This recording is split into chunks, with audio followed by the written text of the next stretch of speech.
Bonjour à tous. Alors, dans la capsule 5.1, on vous a présenté ce qu'était qu'une action clé et différents types d'actions clés qu'on pouvait faire dans le cadre d'une compétence de lecture littéraire. Donc, dans cette capsule 5.2, on va vraiment travailler la dimension opérationnalisation de ces actions clés-là à travers la pratique individuelle. Alors, petit rappel, pourquoi et comment, en fait, pourquoi est-ce qu'on veut faire pratiquer les élèves, pourquoi on veut leur faire réaliser des actions clés et comment on peut le faire. Donc, pourquoi? Ben, pour permettre aux élèves d'être actifs, parce qu'une compétence doit absolument être expérimentée dans l'action pour pouvoir être développée. Par ailleurs, ben, pour aussi permettre une évaluation constructive et différenciée, c'est-à-dire où on va mettre l'élève à plusieurs reprises dans des situations où il doit mobiliser des ressources, des savoirs, des savoir-faire, des savoir-être. On veut regarder s'il les mobilise bien, adéquatement. Et le but de cette évaluation-là n'est pas vraiment de le noter durant le processus d'apprentissage, mais vraiment de lui dire, voilà ce que tu fais bien, voilà ce que tu as à travailler pour t'améliorer. Et évidemment, les évaluations d'actions clés individuelles ont l'avantage d'être différenciées. Donc, on est vraiment certain de qu'est-ce qui est la part de l'élève, contrairement à des fois dans un travail d'équipe où on peut pas être assuré que tous les élèves, le résultat qu'on obtient avec l'action clé, ça vient vraiment des étudiants et des étudiantes de l'équipe, de tout le groupe ou d'un qui a peut-être plus travaillé que les autres. Évidemment, ça permet aussi de favoriser la relation pédagogique parce que si on donne une rétroaction sur les actions clés, ben ça ouvre un canal de communication individuelle avec les élèves. Ça permet dans certains cas, de révéler des élèves qui sont beaucoup plus timides, moins expansifs en classe. Ça permet aussi d'ouvrir une porte pour parler aux élèves qui ont des difficultés. Donc, tout cela va favoriser la relation pédagogique et contribuer à l'apprentissage. Donc, lorsqu'on veut faire pratiquer individuellement, on a deux options. Soit on donne quelques activités ponctuelles qui vont être détachées et qu'on va évaluer. Ça se fait déjà dans la plupart des cours des enseignants, donc un atelier qui va valoir 5%. On peut faire ça. Une autre option que nous, on encourage fortement lorsque cela est possible, et là, j'insiste sur lorsque cela est possible, et je vais vous expliquer les conditions qui font en sorte que ça l'est. Donc, dans l'approche ELAC, quand c'est possible, on suggère fortement de regrouper dans un seul cadre d'apprentissage les multiples actions clés qu'on fait réaliser en classe. On peut le faire soit par un journal, soit par un cahier de lecture, où là, on va vraiment être davantage avec des commentaires qui vont s'inscrire dans une des postures de lecture de la compétence de lecture littéraire, ou on peut utiliser un portfolio. Alors, un portfolio, comment est-ce qu'on définit ça? C'est un dossier personnalisé et évolutif de l'étudiant qui rassemble de façon organisée des travaux, des réalisations, des réflexions et des commentaires sur un support qui est de plus en plus souvent numérique.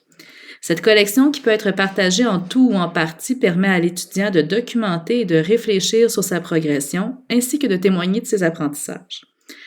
Donc, on va parler, les travaux qu'on va mettre dans un portfolio, on va souvent les appeler des artefacts, qui sont finalement des traces, des multiples actions clés qui permettent de voir si l'étudiant est capable, donc, de poser différents gestes qui vont permettre de bien exécuter le processus de lecture littéraire.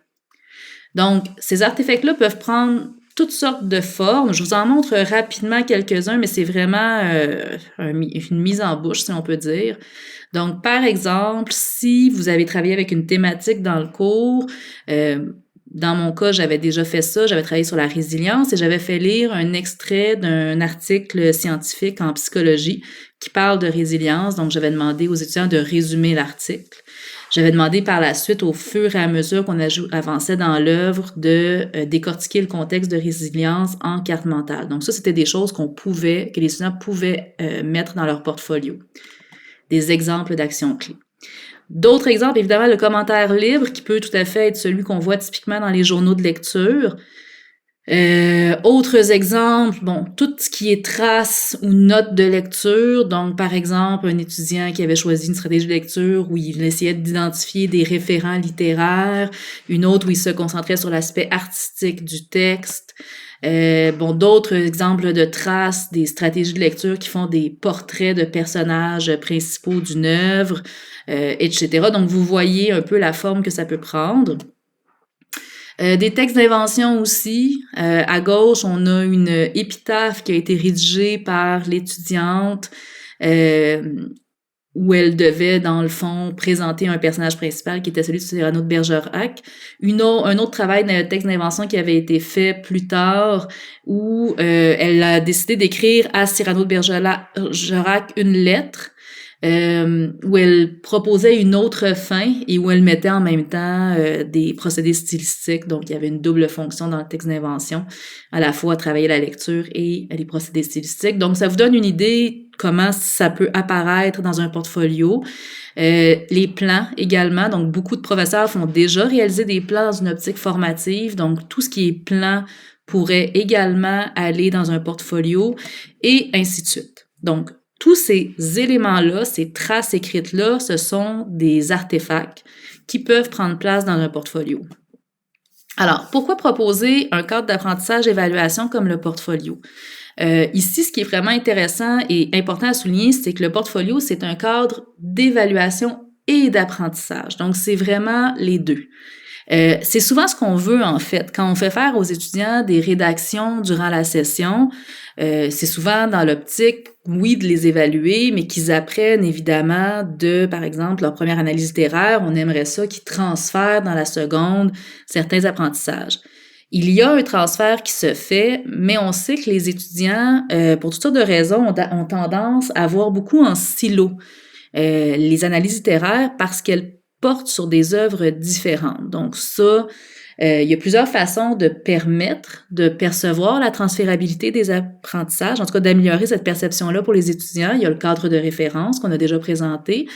Il y a, lorsqu'on utilise des critères de correction qui sont plus faciles à voir au niveau du transfert. Ça aussi, on va y revenir dans le module sur l'évaluation. Et le portfolio, c'est une autre façon de le faire. Le portfolio, on peut le présenter aux étudiants vraiment si on explique qu'on travaille le développement d'une compétence. On va expliquer que le portfolio vise à évaluer leurs compétences dans le processus de la lecture littéraire tout au long de la session. Parce que normalement, une compétence, on est supposé prendre en fait un peu différentes photos de l'individu qui déploie sa compétence, différentes photos qui sont prises à différents moments et dans différentes situations. Pour la simple raison, je vous donne un exemple, nous comme enseignants, on peut avoir une journée où on n'est pas en forme, on est fatigué, une journée où on est plus stressé, où on s'est moins bien préparé pour toutes sortes de raisons à notre cours et on a moins bien performé, en tout cas comme enseignant que d'habitude. Ça ne veut pas dire qu'on n'est pas compétent.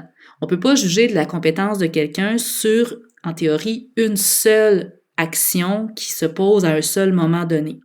Donc, l'intérêt du portfolio, c'est de justement avoir un regard beaucoup plus global sur ce qu'est capable de faire l'étudiant et de dire, bon, est-ce que le fait qu'il n'est pas dans cette seule œuvre de la session qu'il ait fait une erreur d'interprétation, est-ce que ça veut dire qu'il n'est pas compétent en lecture littéraire? Donc, l'idée, c'est d'être capable de réduire ces biais-là qui sont parfois ponctuels, qui peuvent influencer la performance, mais qui ne font pas en sorte vraiment de pouvoir dire « Ah, mais on le sait bien qu'il est compétent, l'étudiant, on l'a vu à plein d'autres occasions, donc voilà. » Alors, évidemment, ce processus-là, lorsqu'on a assez de photos, d'images de cette évolution-là, ben ça permet évidemment de réguler les actions clés. Donc, on a plein d'occasions, au lieu de juste 2-3 dans la session, on a beaucoup d'occasions de donner une rétroaction sur ce que fait l'étudiant. Donc, on l'aide à apprendre. Ça permet aussi vraiment d'assurer une sorte d'accompagnement pour soutenir le développement du processus. Et évidemment, en ce sens-là, c'est comme si chaque action clé du portfolio devient une sorte d'évaluation formative, au sens où elle sert vraiment à s'améliorer, à peaufiner ce qu'on fait. Par ailleurs, c'est aussi une évaluation, un cadre d'évaluation. On va y revenir plus tard, mais le portfolio compte. Donc ça, c'est vraiment souvent la crainte. On va reprocher aux évaluations formatives que les étudiants ne s'impliquent pas suffisamment. Ben, le portfolio, c'est vraiment l'image du marathon où on explique à l'étudiant que, bon, bien sûr qu'à certains moments du marathon, il peut ralentir, il peut avoir trébuché un peu, mais qu'il est malgré tout, il faut quand même qu'il passe la ligne d'arrivée parce qu'il y a au terme du processus une évaluation globale qui va être faite de ce qu'il a fait. Ce que ça veut dire, cette évaluation globale-là qui vient avec le portfolio, c'est qu'on s'attend à une progression logique. Progression dans le sens où l'étudiant va soit s'améliorer, soit maintenir grosso modo un bon niveau de qualité. En toute logique, si on est déjà compétent au début d'une session, on devrait être capable, sauf exception, de le demeurer. Donc, on s'attend à une progression logique, on s'attend, et donc l'étudiant qui n'aurait pas les compétences au début de la session, lui, va, en théorie, évoluer avec les rétroactions. On est dans une perspective de droit à l'erreur où certains faux pas ne vont pas forcément affecter au terme de l'évaluation la note, ce qui peut diminuer le stress, ce qui peut aussi, comme je disais, dans un monde raisonnable, on sait que des fois on fait des erreurs et on n'est pas forcément toujours pénalisé pour ça, donc on est dans cette logique-là. Le portfolio peut laisser peut-être une liberté de choix vu qu'il y a beaucoup d'actions clés qu'on va mettre à l'intérieur de celui-ci. Certaines actions clés peuvent être vraiment, comme vous l'avez vu, très normées, mais on peut laisser de la liberté à d'autres égards. Et ça permet vraiment un accompagnement constant, constructif et prospectif, donc tourné vers l'avenir. Si on fait un portfolio et que l'étudiant ne perçoit pas en quoi l'apprentissage d'une action clé va l'aider pour la suite, ben le portfolio devient déjà beaucoup moins utile. Donc, ça devient plus une façon de vérifier que l'étudiant a fait un travail. Le portfolio ne vise pas à vérifier que les étudiants font un travail.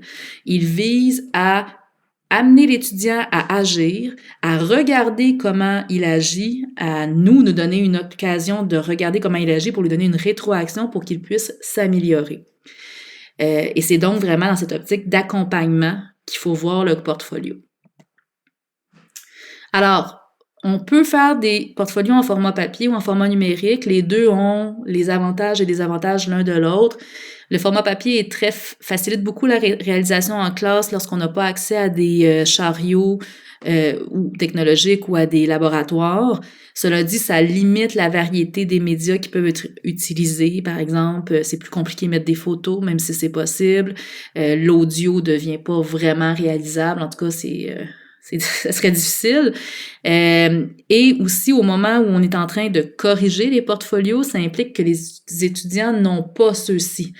Et comme dans un portfolio, il y a presque à toutes les semaines des tâches à remettre dans celui-ci, bien évidemment, pour le professeur et pour les étudiants, ça peut devenir plus complexe. Il y a toujours des façons de s'arranger. Il y a des professeurs que j'ai déjà vu prendre des cartables et c'était des feuilles mobiles qui étaient ajoutées dans le cartable à mesure que la session passait, ce qui faisait que le professeur pouvait avoir le portfolio pendant que l'élève travaillait de son côté. Mais bon, ça faisait aussi des feuilles mobiles qui se perdaient et tout ça, donc faut être conscient qu'il y a comme cette limite-là. Le format numérique, ben lui, c'est plus qu'il faut que les étudiants, évidemment, aient accès à des appareils numériques en classe, idéalement, parce que dans un portfolio, on va souvent demander aux élèves de faire des tâches du portfolio en classe. Donc, dans un monde idéal, on aurait accès à des appareils numériques. Je sais que certaines personnes enseignantes, par contre, même si elles n'ont pas accès à des laboratoires en classe, vont travailler avec le portfolio numérique parce que les étudiants vont finalement, avec leur cellulaire, faire des photos de ce qu'ils ont fait à la main et tout simplement l'ajouter sur leur portfolio numérique, ce qui est quand même aussi une bonne option. Reste qu'il faudrait au moins une fois dans la session, au début de la session, amener les étudiants en laboratoire pour les aider à accéder à leur portfolio numérique et s'assurer que tout le monde sait comment il fonctionne. C'est vraiment une nécessité. Tous les étudiants ne sont pas forcément capables. On peut faire des portfolios numériques sur Moodle, on peut travailler avec une plateforme comme OneNote, avec Teams. Il y a plein de façons de procéder. Allez voir votre conseiller éthique. L'important, c'est d'avoir une plateforme où on peut stocker par étudiant toute leur production et organiser celle-ci idéalement en dossier, là, parce que des fois, on a besoin d'avoir un petit peu d'ordre dans tout cela. Les avantages, c'est que ça permet beaucoup plus de médias Et ça facilite le travail de collaboration, si jamais on veut faire des actions clés collectives, et le travail simultané, donc le prof qui corrige et l'étudiant qui travaille en même temps. Bon. Les conditions de réussite d'un portfolio, premièrement, en théorie, ça devrait être une partie importante du plan d'évaluation. Un enseignant qui donnerait un portfolio qui contient 15 productions, 15 artefacts et qui ne donnerait que 5% pour ce portfolio-là, ben c'est certain qu'il y a comme un déséquilibre entre la proportion de charges de travail demandées et les points alloués. Donc, je vous dirais, normalement, un portfolio, on peut le faire, il n'y a pas de nombre prescrit. Ce qui vaut le plus la peine, là, c'est une fourchette qui va généralement de 8 à 16 actions clés. C'est ce que j'ai vu le plus souvent. J'ai vu des portfolios avec 25 actions clés, 30, d'autres avec 4 ou 5. Mais évidemment, vous allez voir pourquoi, quand il y en a trop, le problème devient d'être capable de donner la rétroaction nécessaire avec toutes ces actions clés-là, tout en respectant aussi la charge de travail que les étudiants sont supposés mettre pour le cours, parce qu'il ne faut pas non plus oublier qu'ils ont déjà la lecture des œuvres à faire à l'extérieur des cours. Donc, il ne faut pas non plus les surcharger avec du travail, trop de travail à l'extérieur en plus de leur lecture. De l'autre côté, si on donne pas assez d'actions clés, ben le portfolio, en théorie, donne droit à l'erreur. Et si on n'a pas assez d'actions clés, on peut pas beaucoup donner de droit à l'erreur. Et donc, on perd un peu cet avantage-là du portfolio. Donc, partie importante, je vous donne un exemple. Ça peut être quelque chose, par exemple, bon, ben on donne 14 actions clés et ça vaut 20%, 25%. Ça serait de cet ordre-là dans un monde idéal. 15% si on fait faire 10 actions clés, c'est aussi, ça peut aussi être raisonnable. Ça dépend beaucoup, je vous dirais, de l'exigence des actions clés aussi que vous faites faire. Donc, si c'est des petits commentaires libres, on s'entend, on sait que ça prend à peu près 15 minutes. Vous les faites faire en classe une fois sur deux. Ça va très bien passer. C'est certain que si vous leur faites faire des travaux, des actions clés plus complexes, comme des textes d'invention qui font 2 pages de long et tout ça, ben là, peut-être qu'il faut prévoir plus de pourcentage. Donc, c'est tout ça qu'il faut considérer. Un bon portfolio va être mis en relation avec la compétence de lecture littéraire, donc vraiment insister sur le processus, sur les postures de lecture. Ça va aussi être mis en relation avec les autres évaluations, toujours dans cette optique de faire percevoir la transférabilité des rétroactions qui sont données dans le portfolio. Idéalement, en fait, on pourrait même faire réaliser plusieurs fois le même type d'action clé. Donc, par exemple, si vous avez 12 actions clés dans votre portfolio, vous pourriez avoir 4 sortes d'actions clés. Vous pourriez avoir des commentaires libres, qui vont revenir 3 fois, par exemple. Vous pourriez avoir des cartes mentales qui vont revenir 3 fois également. Vous pourriez avoir des textes d'invention. Et donc, le fait d'avoir les mêmes actions clés, ça vous permet d'avoir les mêmes critères de qualité et de dire, par exemple, bon, ben cette carte mentale-là, tu l'as bien réalisée, mais t'as pas fait, bon, il y avait pas assez de branches, donc ta pensée complexe n'était pas suffisante. La prochaine fois que tu vas faire une carte mentale, souviens-toi que tu dois avoir minimum 4 branches. Bon, et pas de synonymes, parce que les synonymes, le but de la carte mentale, c'est d'avoir différentes facettes. Donc, l'intérêt à ce moment-là, c'est que ça va permettre vraiment d'augmenter la perception de transférabilité des rétroactions et que l'étudiant puisse vraiment s'améliorer d'une production à une autre.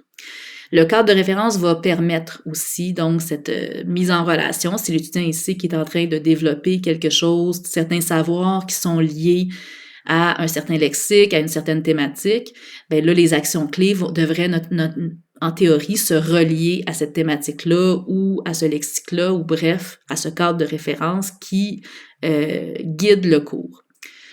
Évidemment, il faut que les critères de qualité soient clairement définis, le contenu, le format, les moments, les critères de correction. Donc, la grille évaluative doit être remise au tout début de la session pour que l'étudiant puisse déjà bien comprendre de quelle manière le portfolio est évalué, parce que c'est pas forcément une façon de faire avec laquelle ils sont habitués. Les étudiants sont habitués à être évalués sommativement, constamment. Donc, tous les petits travaux qu'ils font, c'est des points qui comptent et qui s'accumulent. Le portfolio suit un peu dans l'action la même logique, c'est-à-dire que l'étudiant va avoir beaucoup de petites évaluations à faire, mais celles-ci ne comptent pas individuellement. Elles sont toutes formatives. Ce n'est qu'au terme de la session que là, l'enseignant va regarder le portfolio et toutes les actions clés qui ont été faites comme un ensemble et dire, bon, ben par exemple, je vois qu'il y a eu une très bonne évolution, l'étudiant ne comprenait pas au début, mais à partir de la semaine 6, vraiment, les actions clés sont quand même d'un niveau très, très adéquat. Par ailleurs, 80% des actions clés sont réalisées de manière satisfaisante dans la session. Donc, il a tous ses points, par exemple.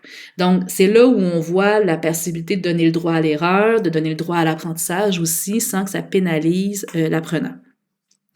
Donc, ça, les étudiants ne sont pas familiers avec ça.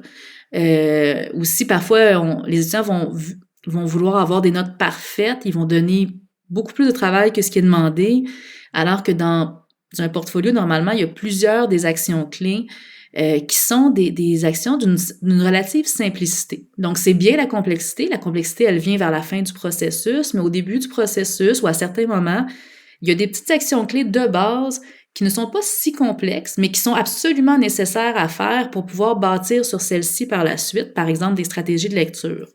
Donc là, c'est aussi de montrer aux étudiants avec des exemples parfois.